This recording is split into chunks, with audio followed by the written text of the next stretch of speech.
जिंदगी लंबी नहीं बड़ी होनी चाहिए बाबू मोशाय। वैसे तो ये डायलॉग आनंद मूवी का है। इसको डायलॉग को बोला था राजेश खन्ना साहब ने। जी हाँ, और यही जो पूरा डायलॉग है, ये डायलॉग आधारित है सलाम वेंकी मूवी के ऊपर। जी हाँ दोस्तों, चलिए मैं हूँ आपका साथी रोहित त्रिपाठी। हम बात करते हैं सलाम वेंकी मूवी के बारे में। देखा जाए तो सलाम वेंकी मूवी में काजोल मैम निभा रही हैं सुजाता का रोल और विशाल जेठवा निभा रहे हैं वेंकी का रोल। और ये कहानी देखा जाए तो एक तरीके से इन्हीं माँ बेटे के ऊपर आधारित है दोस्तों। जी हाँ, कहानी के शुरुआत में दिखाते हैं काजोल का बेटा जो कि जिसका जन्म होता है वह शुरू से ही बीमार होता है। डॉक्टर उसको कहते हैं ये 10-15 से 20 साल से ज़्यादा नहीं जी पाएगा, लेकिन ऐसा नहीं होता है। वो 25 वर्ष की आयु तक जीता है। लेकिन इसी बीच उसकी तबीयत बहुत ज़्यादा खराब हो जाती है दोस्तों। फिर काजोल उसको अस्पताल लेके आती हैं तो डॉक्टर कहते हैं अब इसका बचना मुश्किल है, अब ये खाली कुछ ही दिनों का मेहमान है।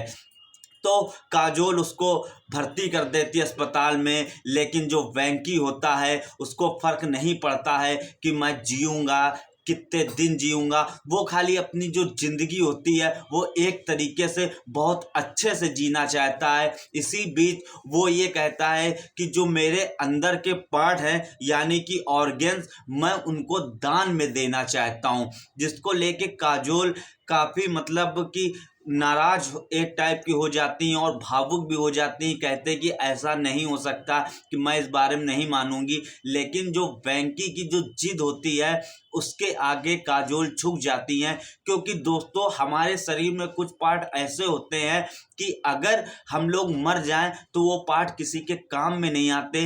वेंकी का ये सोचना था कि मैं मरने से पहले अपने सारे ऑर्गन दान में दे दूं कि लोग इससे जिंदा हो जाएं या उनकी जो बीमारियां हैं कुछ दूर हो जाएं। इसलिए वो ये करता है। लेकिन अपने देश में इच्छा मृत्यु भी एक तरीके से देखा जाए अपराध है। काजोल तो किसी तरीके मान जाती हैं, लेकिन जो कानून में नहीं लिखा हो उसे कैसे पूरा किया जाए। तो इसी बीच आपने ट्रेलर में देखा होगा कि काजोल अदालत का भी चक्कर लगाती हैं। इसमें बीच बीच में आमिर खान की भी आपको एंट्री दिखाई देती है। और ये जो पिक्चर है पूरी एक इमोशनल ड्रामा मूवीज है। और इस मूवी का जो म्यूजिक है मुझे खास नहीं लगा, क्योंकि जिस हिसाब से इमोशनल फिल्में होती हैं उनके एक आधा म्यूजिक तो मतलब दिल को छूने वाले होते ही हैं। लेकिन इस मूवी में मुझे कोई गाना बहुत गजब का नहीं लगा। और अगर हम इसके बैकग्राउंड म्यूजिक की बात करें तो बैकग्राउंड भी म्यूजिक कुछ खास नहीं पसंद आया। लेकिन काजोल मैम और विशाल जेठवा जो कि वेंकी का रोल कर रहे हैं, इन दोनों की एक्टिंग देखा जाए बढ़िया है और अच्छी है। और एक तरीके से हम देखा जाए इस मूवी को एक बार देखने के लिए मूवी ठीक ठाक है।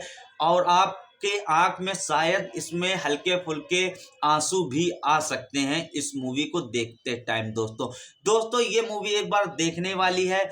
जिसने देखी वो प्लीज मुझे कमेंट करके ये बताए कि ये मूवी आपको कैसी लगी। और जिसने नहीं देखी है तो मैं उसको फोर्स नहीं करूंगा कि नहीं जाइए आप मूवी देखिए जा करके, क्योंकि मेरे हिसाब से ठीक है। मतलब ऐसा नहीं कि मतलब बहुत अच्छी स्टोरी है कि मैं आपसे कहूँ नहीं जाइए जाइए जाइए। जिसने देखा वो मुझे कमेंट कर सकते हैं। जिसने नहीं देखा अगर इच्छा हो देखनी हो देखिए जाके, नहीं इच्छा हो ना हो तो मत देखिए जाके, कोई खास नहीं है। चलिए दोस्तों, मैं आपके लिए ऐसी वीडियो और बनाता रहूंगा। लेकिन मेरे चैनल को प्लीज लाइक करिए, सब्सक्राइब करिए। तब तक के लिए दोस्तों नमस्कार, बाय बाय।